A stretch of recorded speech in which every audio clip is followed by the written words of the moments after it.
You're listening to the AZ Wildcats podcast brought to you by DraftKings. All right, this is the best deal they've ever had going on. You wager $1 on the UFC fights this week, and if no matter what, you get $100 in free plays. You can't lose. It's that simple. All right, with John Schuster, I'm Mike Luke. Everybody hop on. We got a ton of comments here. Pac-12 champs. Everybody, all the regulars are already in here. First and foremost, though, Arizona wins 91-71. Schuster, this was a beatdown. And I know that, USC got back within like 16 at one point, but this felt, as far as a game on the road, this really felt like, and a little bit different. It kind of felt like that Kansas game like 20 years ago. A little bit different because Salim Stoudemire's not making 9,000 threes, but this was a humiliation of a top 15 team on their home court in a sold-out environment, John Schuster. Yeah, it was a bear-down beatdown, and Arizona made a statement tonight, and the folks who are making comments are well aware of it. I guess the Cats don't like to lose, and that's unfortunate for USC. Completely taken out of the game. The first half was absolutely impressive. By the second half, it was all academic. But Arizona's movement without the ball, knowing how to dissect what it is that USC does defensively. USC is an excellent defensive team that I think is going to cause a lot of trouble. And Arizona tore them apart on a consistent basis. So, I mean, there's not a whole heck of a lot you can complain about, so we ain't going to complain about it. We don't need to complain about it. What I did, the Wildcats were absolutely dominant tonight. I thought Jay Billis had made a great point when he said, how many times down the court when they get the ball around the three-point line, does the ball not even hit the ground?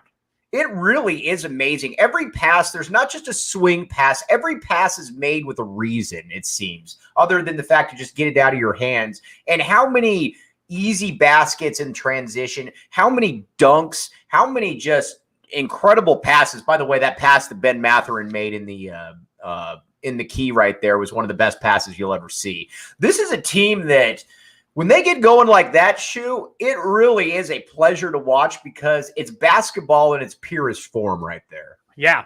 Yeah, and it is fascinating to me that there aren't more teams that run offense like this. But it's great from Arizona's standpoint that they've got a coach who can run it as well as he does, and a team that understands when things are going well. And usually, clearly, the record indicates that. Usually, things go well for Arizona. There are obviously in the course of a campaign, you're going to have roadblocks here and there and off nights now and again.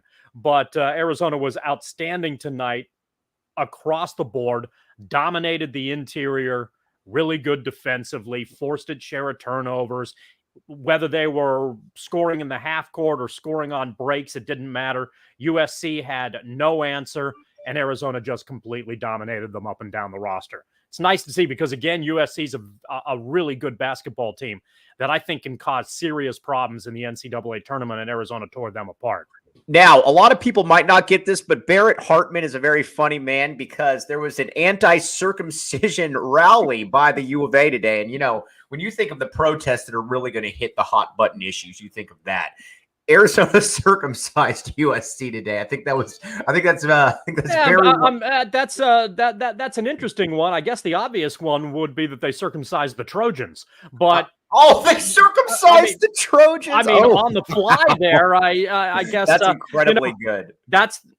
I wouldn't say that, but nevertheless, if that's the kind of you can joke and laugh a little bit about things when your basketball team takes care of business the way that it did. Snip, snip to USC. Snip, snip to Troy. All right, so KB Thiel, who is one of our youngsters on the ground, said Ben goes live on IG Instagram. And first thing Tommy says is, UMFers are unbelievable. We're going to do this every game. This is the standard of our program. God, I love Tommy Lloyd. I think a lot of people kind of got this misinterpretation of Tommy Lloyd when he came in here, that he was going to be this kind of really nice, kind of stiff dude. When you watch him, he's got a flair about him, Schuster. This isn't your I'm trying to even think of a right example, and I can't think of one. By the way, I'm going to tweet out what you just said about circumcise the Trojans. Yeah, by all means, you are the multitasker when it comes to social media. So I will certainly leave the good work on that front to you. Tommy Lloyd is Andy Taylor with confidence. And a lot of that, he believes in his system. He believes in his players. There's a lot of trust there that a lot of coaches ultimately don't have. We've seen this in a couple previous regimes.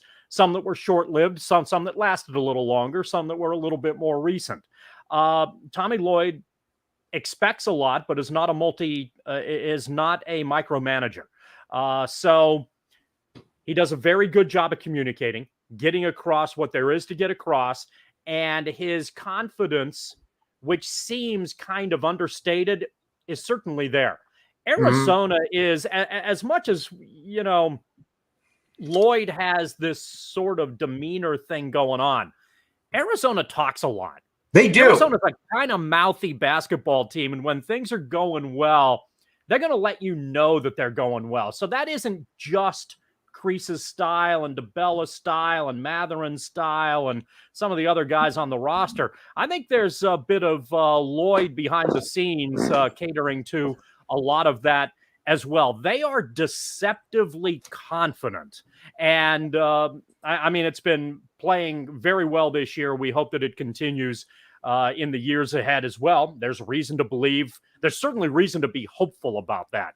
But in the early stages, as it stands, the way that Arizona played tonight makes you feel good about, heading into the tournament. I'm not sure because, we're still 2 days away from Colorado.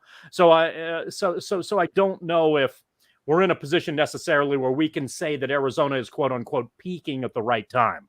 But if they get in a flow like this, they're going to be a problem. Speaking of people working behind the scenes, we now have Brad Allis. And by the way, everybody, we've got over 80 comments. We're going to get to these very quickly. William, go. This was a very impressive win by the Cats.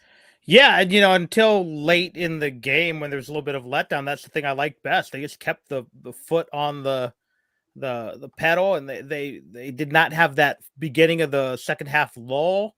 Got everyone involved, and were actually able to survive Tabellis and Koloko, A, not playing particularly well in the first half, and B, being saddled with a little bit of foul trouble. So they negated USC's athleticism and did a lot of good things in this game. And yeah, they could have won by 35. They ended up winning by about 20.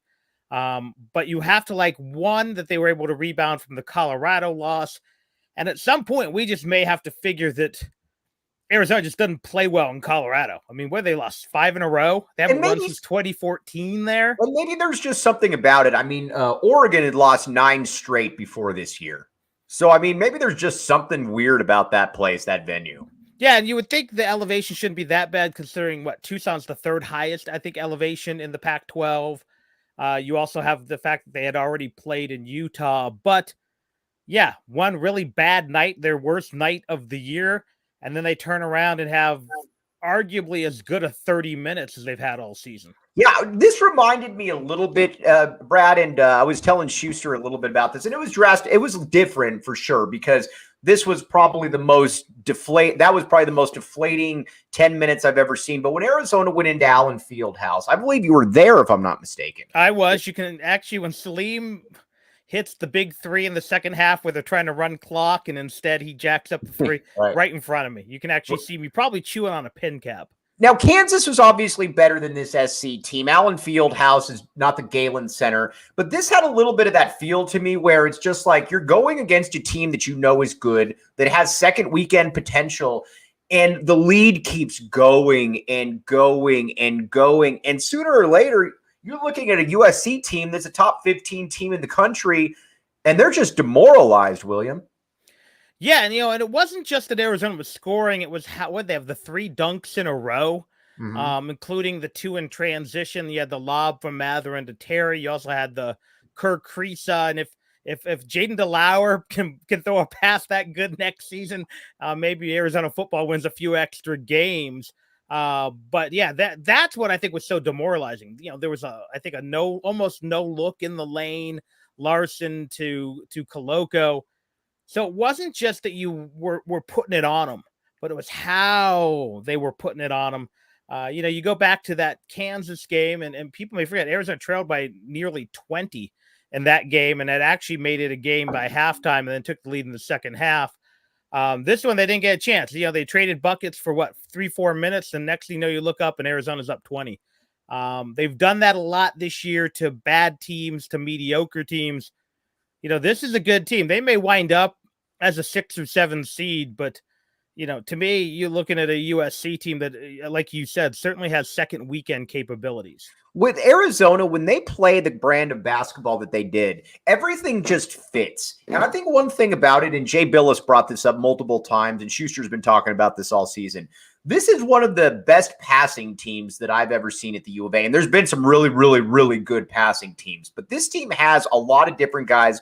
Mathurin is a very underrated passer. Dalen Terry is a very good passer. Kerr Kriisa, as much as people like to beat up on him, has a lot of good passes throughout games. When they're playing, when they're moving the ball like that, it's real, guys. It's really something to behold. And to me, this was kind of their apex performance of the season so far, Shu. And again, hopefully that's something that continues. But Arizona has to get into its passing game in one of two ways.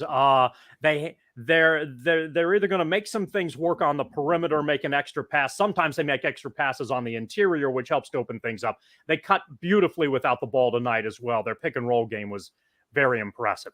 But what they also did tonight that I thought was very solid that they don't always do, and it's one of the few things that concerns me once Arizona gets into the tournament, is tonight they were very good at getting by their initial man, and that allowed them to get things open. The way I think to defend Arizona, if you have the personnel on the perimeter, is that you've got to get close up to those perimeter players and then try to disrupt it like that. If you allow Arizona from those spots to dictate how they're going to pass initially, you're in trouble. And SC did a lot of playing off of, it just didn't work. The two things that SC needed to do, they just couldn't. You have to be able to play up close to disrupt from the perimeter, and you have to be able to stop penetration, right? Which then opens things up. And SC couldn't or wouldn't do either of those things, and it allowed Arizona to just completely dissect them. Mike, we had some conversations, you and I, in the preseason on some of the podcasts that we did, and we talked about Kerr Kriisa. And the debate was, can he play point guard? And one thing I think both you and I said was that he didn't have to do it alone. That they had multiple guys who could pass the ball. We mentioned Pelle Larsson, we mentioned Justin Kier, we mentioned Dalen Terry. Although I didn't see Dalen Terry being the assist to turnover ratio god. You didn't see him being almost a 6 assist guy. I liked him with the ball in his hands distributing. Right. I think the pleasant surprise, we knew Tubelis could do some good things. He's your typical, Euro well skill. I don't know if I saw that Mathurin would be as good a passer as he has been. And while occasionally he can be a black hole at times where, you feel he's got a feel for the game, though. He does. And when he decides to make that pass, when he realizes he dribbles, and the times he can't get by his man, he dribbled into the teeth of the defense a few times, he's willing to kick out. He's willing to find the open guy. We found Terry in transition. Yes, I am in jail. My roommate gave me 15 minutes, and then I have to go make some toilet wine for him.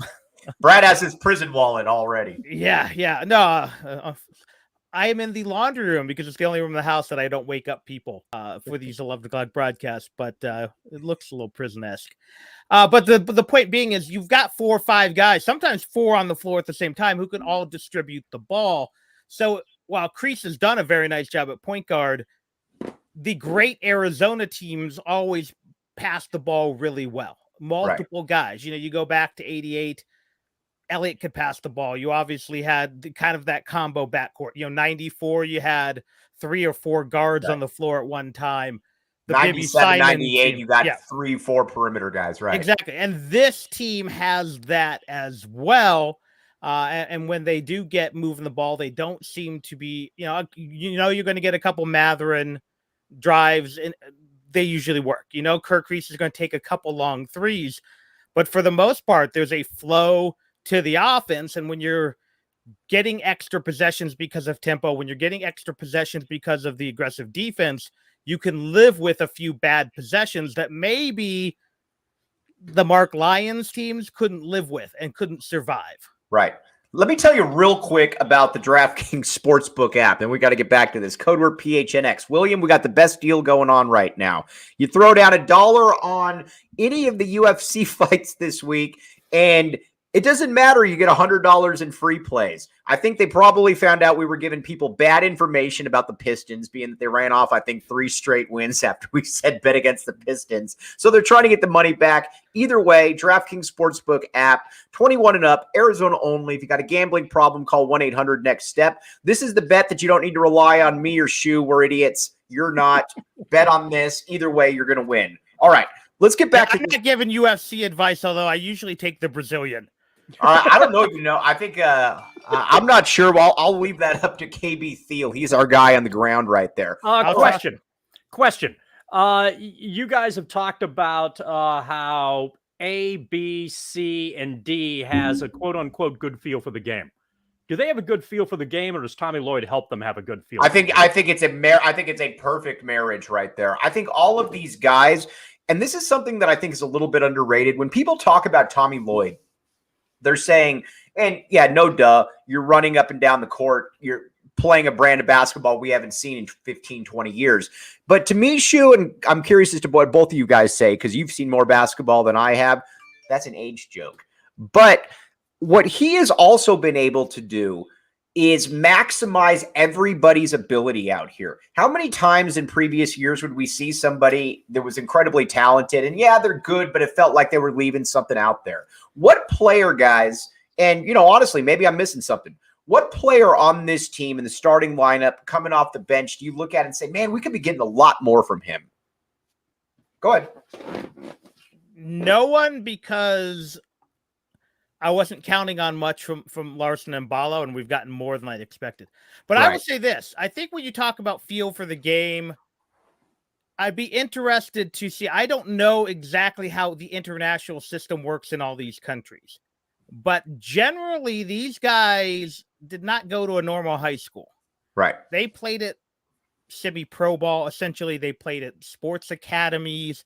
Mathurin went to that NBA academy, as did Ballo. I don't know if that was a short-term thing or a long-term thing.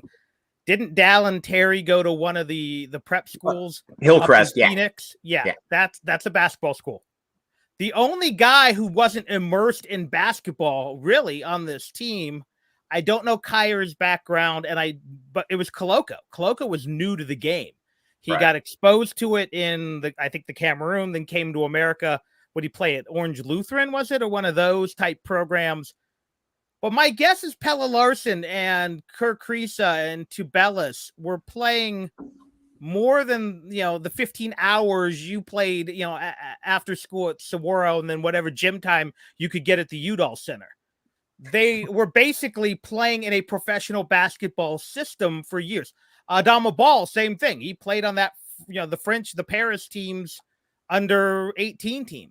So not only do you have guys have a good feel for the game, not only do you have a great coaching staff, and again, I put a lot of credit towards Steve Robinson, who has coached with some of the best and some of the best players over the last 30 years. You got Murph as a guy I hold in pretty high regard. Obviously, they brought the guy over from the Suns to be a player development guy.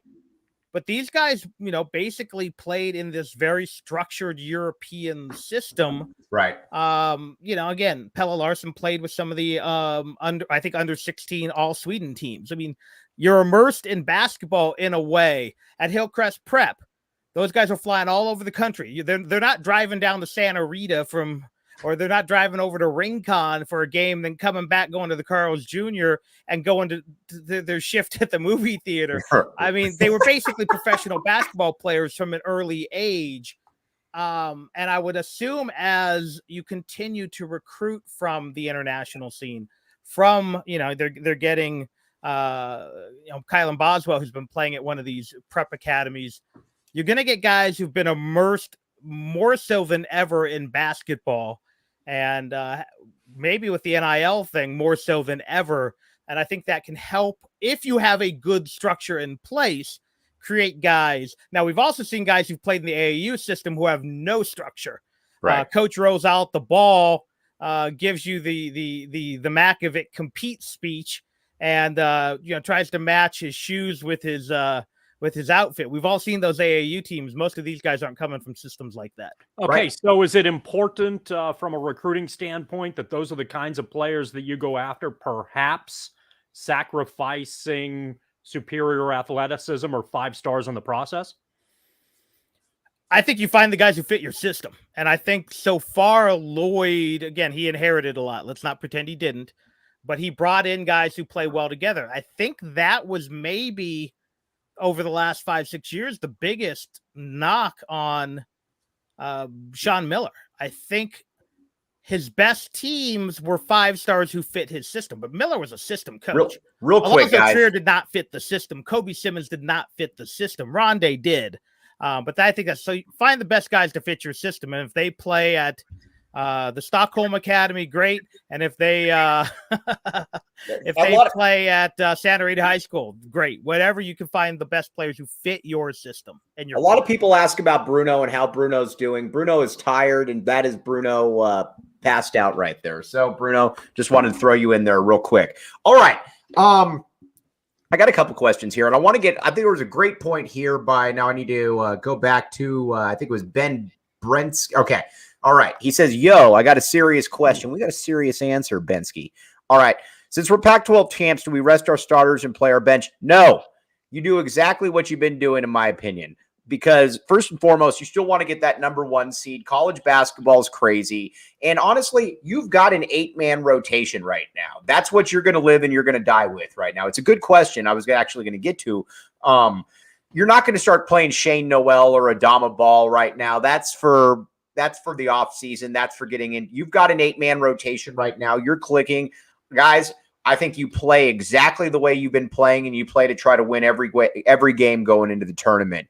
Am I wrong? I know you guys are also from the Lute era, where if he had the number 1 seed locked up, he was basically going to throw in the white towel at the Pac-12 tournament. What do you guys think? Well, I think the lineup that you saw tonight is going to be similar to what you see against Stanford and Cal, because they don't have the number 1 seed locked up. I think they have to win the 2 regular season games at McHale to do that. Because theoretically, while I believe they're going to be a number 1, while I think it's likely they're going to be a 1 in the South, if you lose to a Stanford or a California somehow at McHale, somebody on a committee can make the argument that you aren't closing very strong, and that's not a good win. So those are 2 games that, Arizona, it helps Arizona. Once you get to the Pac-12 tournament, I think it's gravy. Right. And so, by knocking off USC as impressively as they did tonight, it's hard to fathom that Arizona is going to be off that line, but you can give it right back if they have a setback against Stanford or Cal at home. So I suspect that Arizona is going to. Now, what you hope happens, and then it gets to this point, is that your starters are playing 25 minutes because you're dominating the Cardinal and dominating the Bears, and then you can go deeper in the bench and take it from there. And there is validity to the point because of the USC game here. Arizona's played a lot of games. They've stacked them up. There's a lot of travel involved, and they've got a game Thursday and another game Saturday. That's not far off. They had a game Saturday. They have a game, this one here. Now they've got 2 others, So, that Arizona's depth can be tested, but you hope they can take advantage of things. If there's a close game that's in doubt against Stanford or California, I think Arizona's going to play its starters or play some variation of the 8-man rotation. The good news is that because of where they're seated in the Pac-12 tournament, they're looking at 5 days rest just to get that going anyway. And in the tourney, I think you're going to see the same lineup as well. I could conceivably see, again, if they're playing well, using maybe Ball as what I would call the Jason Rainey minutes. and that is, if you're up 15 and late in the first What do you half, mean he by gets that? a minute. If they're up 15, he gets a minute and a half at the end of the first half. And if you're up 20 late in the game, maybe he plays the final 5 instead of the final minute and a half. So what you're talking about there is that Jason Rainey, for reference, was not in the regular rotation, but was somebody who you could plug in here and there to maybe give starters a little extra. He was break. the 8.5 man in the 8-man rotation. Lute would occasionally bring him in to spell starters. Maybe the better guy to reference was who was the point guard from South Point who was on that team. John Ash. John Ash, Jason Gardner would play 38.5 minutes, and John Ash would play the other minute for like and a half. 32 seconds each. And it was like 30 seconds right before a TV timeout. They're not going to change up things, but no, I could see, again, you go up big in the second half, especially Saturday or the first game of the Pac-12 tournament. I could see you, again, playing those two guys, Noel and Ball, 5 minutes each, 3 minutes each. But once you get into that second game, because you're probably playing in Oregon or Washington in that second game, that 4 or 5 seed, I don't think you mess with it unless you see a lot of your other teams lose, like Kansas is doing now. If Baylor drops 2 all of a sudden, or Duke and Auburn lose. But Arizona's not going to jeopardize the number 1 seed to get their guys how much 20 minutes of rest over the course of 3 games. How much do you guys go? I think this is an interesting question right here. How much do you guys go all out for that number 1 seed, the number 1 overall seed? Because right now, we can be honest here, Arizona's a number 1 seed, barring something catastrophic, because you're probably not going to lose your last 2 games of the season. So you're going to be a 1 seed, especially with the way teams are losing. Gonzaga probably is going to win out, but you might get St. Mary's again, and they've shown that they can lose to St. Mary's. How badly does it really matter if you're a 1 seed in the South as opposed to the West, if you're in San Antonio as opposed to California? Is that big of a deal, and would you guys go all out for that? You go out and just try to win basketball games. Right. So if you're at the Pac-12 tournament in Vegas, you're not going to lay an egg. If some team happens to be better than you on that night, that's fine. But you're not going to try to lose in your conference tournament. You got to, it's good experience because there could be some teams across from you, an Oregon, a Colorado, especially, that may feel like they're in a position where they've got to win those games to try to solidify spots. So You're going to have tournament environment potentially type matchups there. I don't think Arizona's attitude is going to change at all. I think the Wildcats are going to go up to Vegas with a massive fan base in tow, trying to win the Pac-12 tournament, and they're going to have in essence, what we've come to expect from the Arizona fan base. It's Tucson North that week in Las Vegas, and Tucson North and the players want to win the Pac-12 tournament for their fans and use it as momentum heading into the NCAA tournament. I don't really buy into the, if you might get bounced early in the NCAA tournament because you expended so much energy to try to win your conference tournament. I don't think there's any statistical proof of that one way or the other. Once you get into a 1-game situation, all bets are off and anything can happen and it's all a wash.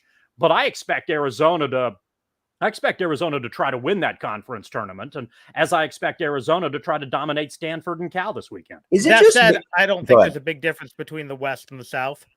You're going to play in the first round in San Diego regardless. I mean, I'd be shocked. Like I'd buy if you don't want to make the 6-hour drive, book your plane ticket to San Diego now. The question is, whether you play your, assuming they get to the Sweet 16, are you in another California game, or are you in San Antonio? And frankly, I like the history in San Antonio. They had a pretty good run there back in 01 when they beat. That's right. 01 was San Antonio. Ole Miss in Illinois. So were you guys at? Were you guys at? I was there. Yeah. Were you there, Shu? She was not. Okay. All right. No. All right. I know, because Shu had to put the magazine together as I'm like calling him quotes and things like that, because this was pre high speed internet. This was dial up. For those who may not be aware, Brad and I worked at a U of A sports magazine called Cat Tracks magazine that did those sorts of things, and at the time it was a little bit different than the immediacy that we have come to expect now. So Brad, as editor or co-editor at that time, would generally go on the road, and I would usually stay home and try to manage. One of my most valued pieces of Cat Tracks. I grew up watching these, or I grew up reading these guys right here. I'm doing a terrible job of putting this in the screen, but there you go. All right. I want to get to Justin Kier here in a second, because there's something that enamors me about him. But first, what also enamors me is the DraftKings Sportsbook app. Code word PHNX. All right. John Schuster and I don't know what we're talking about. That's been proven. Yes, we basically told you to bet on the worst team in the NBA, or bet against them. Mm-hmm. And that team heard us, obviously, because they're listening to the AZ Wildcats podcast. And they're saying, you know what? Watch this. We're going to go on a 3-game winning streak. We motivate them. So the folks at DraftKings step in and they say, you know what? We can't have these guys losing our customers' money. We're going to put a bet on there where you can't lose. That's what you got right now. You bet on the fights this weekend, UFC fights, and no matter what happens, you get $100 in free plays if you put down $1. All right. Now, I want to get to Justin Kier. By the way, we will be up there for the Pac-12 tournament. Very excited. William's going to be down here in Tucson, but William is more than welcome to join us. We have the connection to be able to make this happen. Yeah, shoe politic to get me on the ride up there, but unfortunately, family and local work stuff keeping me from making the trip this year. Maybe next year. Maybe next year. Well, we can make that one happen. I will be at the Luxor. All right. Nobody, and I mean nobody, has ever said, I will be at the Luxor, and treated it as if it was a special privileged VIP moment. Well, it's almost like I said that. Well, it's almost like when I talked about how I was going to Denver and you were unimpressed. Hey, all right, Justin Kier. Enough about me. Let's talk Justin Kier. When I watched Justin Kier talk about you. Yes, anyway. Yeah, that's a good point. When I watch Justin Kier out there, he is the one guy that comes off the bench, and Larson's very, very good. Ballo is very good. Our guy Chad McDonald's has a 100% I don't know. Chad McDonald said something to the effect in the comments, and you ran it under the scroll a couple times. He said something like, Ballo is a man among mortals. Mm-hmm. All men are mortals. Yeah, I saw that as well. The good thing is the Luxor has Bellagio's old furniture. Jeff, thanks for making me feel really crummy right there. All right. When I watch Justin Kier, though, and again, it's probably not going to happen. It doesn't necessarily need to happen, but I feel like I'm watching a guy that can get me 30 points at some point. He just is smooth out there. He can shoot. He can get to the bucket. He can handle a little bit. Guys, he feels like the type of player that, again, knock on wood, you don't want anybody to get injured. But if you have to throw Justin Kier in a big-time game, whether it's a turned ankle, whether it's foul trouble for 30 minutes, I feel more than comfortable. I don't think you're losing a whole heck of a lot. No, he may not be the explosive athlete that a couple of the other guys on the wing are, Terry and Mathurin, but he is the John Schuster of the Arizona Wildcats. He's the old player. He's physically mature. He can score in a variety of ways. He can play but he's a big, strong guy. I mean, you look at him and Kim Aiken was sort of the same way. Rest in peace, wherever he's at now. Oh, I see Kim Aiken at Vasa Fitness every day now. But these guys are 23, 24 years old. And there's a big difference in like grown man strength between a guy who's 24 and a kid who's 18 or 19. Right. And in this day and age where you seem to have nothing in between, the kids are playing are either 18 or they're 23 and have been in the transfer portal 54 times. Like Kier's a 6-year guy, 7-year guy. Kier's only a 6th-year guy, yeah. Okay. James Akinjo in the transfer portal a lot. Yeah, I mean, they pass each other. They were both in the DC. They both went from DC, and then they wind up in Tucson. They passed on I-10 as Kier was coming from Atlanta. But yeah, he's he's a savvy guy. He's a strong guy. He's athletic enough. He can shoot. He can drive. So yeah, he's a really nice option. Now, can he score 30? I don't want to have to count on it, but maybe. But can he score a key 14 or 15? Can he D up a slightly bigger player who maybe he's stronger than? Yeah, you feel good about it. Can he run point for 20 minutes if Kriisa turns an ankle or has some foul trouble? Yeah, especially when you combine him with a Larson, with a Terry, with a Mathurin, who can all take some of those roles. So yeah, I'm a fan of Kier. I don't want to have to see him score 30, but if he can consistently score between 8 and 12 points in the tournament, that's probably going to be a good thing. All right, we got Ryan Mitchell right here. Per stats, I don't know if that's an acronym or the actual word. Either way, we'll take it. Tonight was the first time a D1 team beat a 25-plus win team on the road by 20-plus points since March 1981. Ooh, I am absolutely going to screenshot that one right there. All right, Robbie, you're able to sign off right there, but go ahead there, William.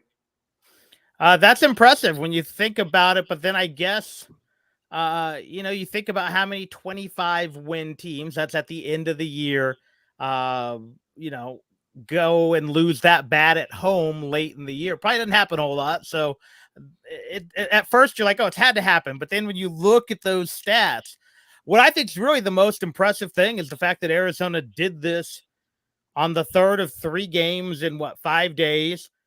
They've been on the road a whole lot the last 3 weeks. What is it? 6 of the last 8 games on the road. You've had a couple of these 3 games in a 3 in a week, unlike normally the 2 in a week. To me, that's what was really impressive. USC looked like the team that was coming back from the mountain road trip, not Arizona. Right. Yeah, that's and it did feel that way. Arizona completely took them out of the game. Whatever motivation occurred after the Colorado setback was obviously very effective. There was something Brad talked about earlier in regards to Kier, and the one area where I think he is potentially the most beneficial for Arizona come tournament time is as a guy on the wing who may be able to better defend the opposition's perimeter player than perhaps Kriisa can. So one of the issues, as we're well aware with Kriisa, he is the liability on defense for an Arizona team that has other pieces that play defense very well. And if that's a matchup that becomes problematic, Kier is a guy who has more physicality, who might be able to negate that a little bit. All right, guys, before we sign off here again, everybody on here is fantastic. This Arizona team, I'm going to keep saying it. I believe this is the best Arizona team since 2002, 2003. Luke Walton, Jason Gardner, Salim Stoudemire, Ricky Anderson, all them. Schuster's not a comparison guy. I don't care. William, I threw that out there as well to you the other day. What do you think about that? I think you might be right. It's really hard to bet against that. If Ashley was healthy, but he's not. Team, but he's not. Question for you guys. I'm sorry to interrupt, Brad. Is the Brandon Ashley injury one of the most significant things to happen to Wildcat basketball in the last decade or so? Oh, in the last decade? I think it probably is, isn't it? It's in the Schlaubaugh story. Because the class that Arizona had fall apart.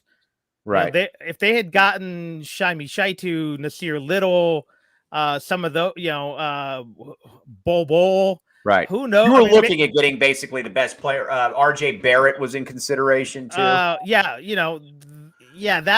But Ashley's the surest thing. To me, you put Ashley right up there, at least in my sports fandom, with Gilbert Arenas getting hurt against. Lauren Wood's back injury the junior season right before they're going in, because I thought they were the best team in the country at that point. Yeah. That to me was always a one. Another one too it's not an injury, but I'll always think about is that what if Joseph Blair is eligible? That team lost to a Kansas team in the Sweet 16 by 2 or 3 points. I think they could have done some real damage as well. Those to me are always the ones that are kind of on the short list. Yeah, there's some things with some transfers. What if they don't take Luke Recker, who chased off a few guys? But yeah, you look at it, and certainly in the last 10 years, if Ashley's healthy, that team was still arguably the best team in America without him. With Right. him, they were no doubt the best team in America. What do you think, Schuster? Well, I think I was just curious what you guys went with. I think sometimes you're a little bit more the historian in that category. If you're asking for my comparison with this team and some other teams, the only thing from a Wildcat standpoint, and I think the fan base most certainly deserves it for a team that, for a program that looks like its trajectory is strong, it's about damn time that Arizona gets to the Final Four again. And this is a team that is built for that has set itself up in that regard. So I don't care about 03. I don't care about 05. I don't care about the better Miller teams in that 3-year window. Let's just get back. Let's just see if Arizona can get back to 01 and maybe do what it did in 97 and actually hang some banners. This program and this fan base, because this fan base is stuck with this program for a while, as Wildcat fans and followers of this team and this program, the fact that it's been able to stay together and be competitive for as long as it can be, it's just baffling that this program, with its 21 years, hasn't been to a Final Four in 2 decades. And I get how wide open the NCAA tournament is. I get that in reality, once you get to the Elite Eight, it's a crapshoot. Totally get it. But at some point in that crapshoot, you ought to be good enough to be able to break through beyond the regional final too. And so I'm hopeful that Arizona, in a way that has set itself up for success, can carry that success into the final weekend of the NCAA tournament. Brad, yeah, they're 4 shots away from 4 more Final Fours and missed them all. Or had the foul call. That's the amazing thing. William, Shu, can't thank you guys enough. This was Arizona basketball at its absolute finest. I am a big fan of saying that other people deserve things. I'm going to say this to the fan base out there. You deserve a Final Four this year. We are going to be with you the entire way. William, appreciate you hopping on. You got an open invite anytime. You know that. Shu, as always, thanks for being my harbinger of truth in an uncertain time. I am merely Mike Luke. Thanks for listening to the AZ Wildcats podcast.